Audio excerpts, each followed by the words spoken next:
Hello and welcome to E Prime this evening. I am Daedran. The Grammy Kid Coffee is one of Billboard's top 21 under 21. The Rapture artist was the only Jamaican on the 2020 list, which was revealed over the weekend. The list features a range of entertainers from viral stars to chart toppers, including international superstar Billie Eilish, 24K Golden, and Noah Cyrus. And according to Billboard, these 21 artists have had continued success and in some cases broke out in a big way this year. Coffee, in response to Billboard, said that this is a big opportunity for her, a big platform that she can use to set an example for those that are younger than her, to keep things positive and inspire others to reach their full potential. She went on to add that it's a huge responsibility and she wants to do a lot of good with it. Affectionately known as the Grammy Kid, Coffee was the youngest Jamaican and female to win a reggae Grammy for her EP Rapture at the age of 20.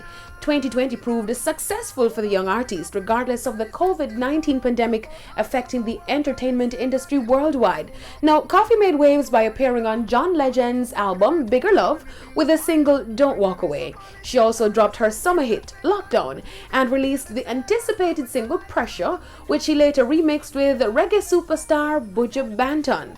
Coffee has also landed partnerships locally and notably is the first official brand ambassador for MasterCard in the Caribbean. Well done, Coffee.